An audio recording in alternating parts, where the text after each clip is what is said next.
নমস্কার, কথামৃত ইউটিউব চ্যানেলে আপনাদেরকে স্বাগত। আমরা সবাই সচ্ছল অবস্থায় থাকতে চাই।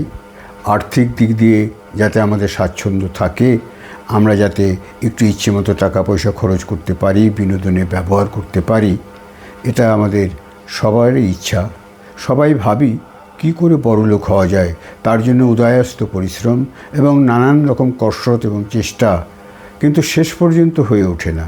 সেই নুন আনতে পান্তা ফুরোই অবস্থা। কিছুতেই যেন আমরা টাকা আর আমাদের প্রয়োজনের সঙ্গে এঁটে উঠতে পারি না। অথচ এ ব্যাপারে খুব ভালো ভালো কথা আছে। এই মুহূর্তে আজকে একজনের কথা মনে পড়ছে, বিখ্যাত শিল্পপতি রতন টাটা। তিনি একটি কথা বলেছিলেন, সে একটি গল্পের আকারে সেটা এখন আপনাদের সামনে আমি শেয়ার করতে চাইছি। তিনি বলেছিলেন যে বড়লোক হওয়ার জন্য বাবা বা পূর্বপুরুষের সম্পত্তির দরকার নেই, নিজেরাই প্রত্যেকে বড়লোক হতে পারি। অত্যন্ত সচ্ছল জীবনযাপনের একটা চেষ্টা আমাদের খুব সহজ সম্ভব। তিনি বলেছিলেন, আমরা প্রত্যেকে যে টাকাটা উপার্জন করি সেই টাকাটা কয়েকটা ভাগে ভাগ করতে হবে। তিনি মূলত 3টি ভাগের কথা বলেছেন। আমরা প্রত্যেকে যে টাকা উপার্জন করি, রোজগার করি, সেই মূল টাকার তিনি বলেছিলেন যে অর্ধেক অংশটা আমাদের সংসারের খরচে লাগবে, সেই অর্ধেক অংশ টাকাটা সংসারের খরচেই ব্যয় করা হবে।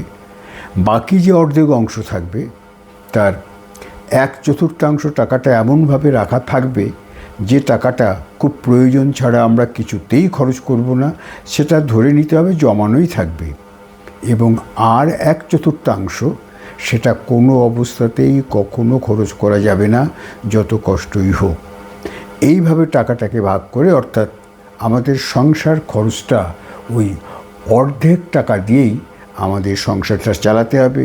তাতে আমাদের সংসার যেভাবে চলে, আমাদের খাবার দাবার, পোশাক পরিচ্ছদ, বিনোদন, ঠিক সেইটুকুর মধ্যে আমাদের তৈরি হতে হবে, সেভাবে টাকাটা রাখতে হবে। এবং বাকি এই যে 1/4 এটাকে যদি রেখে দিতে পারি, তাহলে দুটো মিলে প্রায় অর্ধেক টাকাটা আমাদের সেভিংস হতে পারে।